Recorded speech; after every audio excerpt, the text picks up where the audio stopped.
In the early hours of the 23rd of August 2008, 8 friends intended to jump off a 9-story building in a suicide pact which was led by a 16-year-old boy named Ku Witaya. The group of friends met at Tampines Secondary School, and like many of their peers, they bonded over basketball and video games.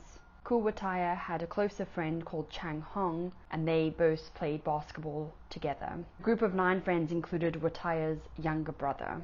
The group centered around Ku Witaya, who was seen as their leader. One of his friends described Witaya as a charismatic and natural leader who commanded the respect of everybody in their group of friends. When one of them ran into trouble with bad company, Witaya was the first one to stand up for them. And in another incident, one of his friends had some huge gambling debts, and Witaya was the first one to sell his Sony Ericsson phone to help pay it off. Witaya was one of the oldest of the 3 siblings that he had, and his father worked in construction, and his mom, who was Thai, was a night shift factory worker.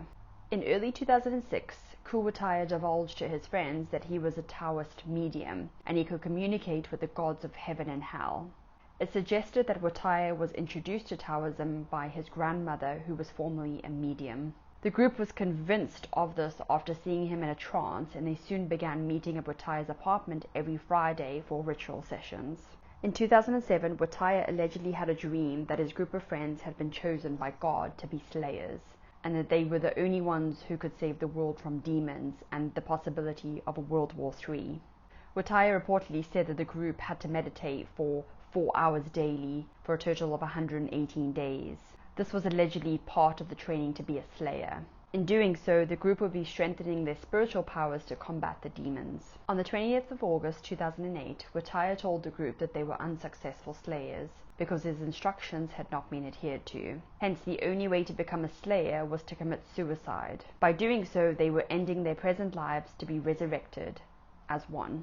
2 days later, on the 22nd of August 2008, Witaya brought up the idea of joint suicide once more. One of the group members backed out, and he headed back home, in which the remaining 8 friends proceeded to Witaya's flat in a cab.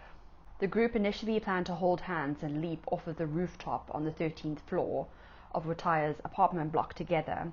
However, the access door to the rooftop had been locked. The group then returned to Witaya's flat to carry out the act. The new plan was now to jump off Witaya's bedroom window ledge in much smaller pairs. Witaya offered to jump first, and Chang Hong volunteered to jump with him. The pair reportedly returned from the window ledge twice due to Chang Hong's fear. After being consoled by Witaya, the 2 went back up to the ledge for the 3rd time.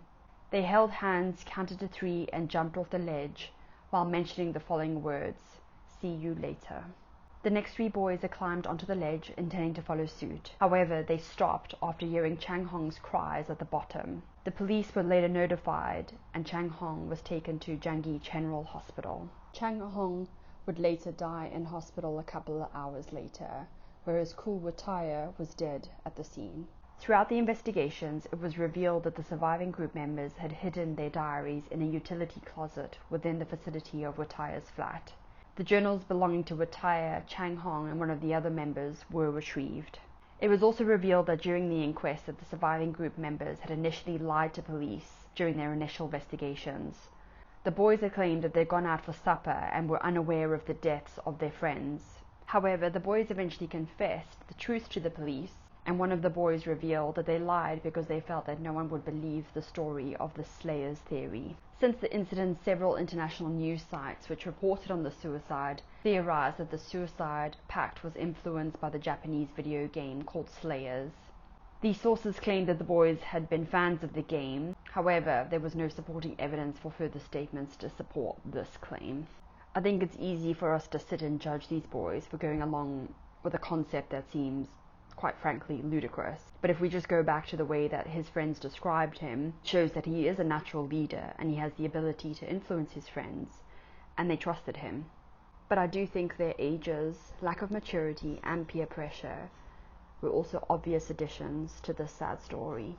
And can I just add, thank goodness that 13th floor was locked, because the story could have been a much different story.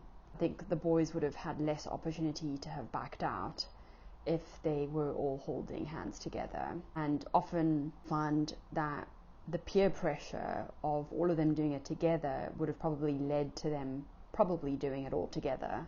So Thank goodness. Do let me know your thoughts in the comments down below.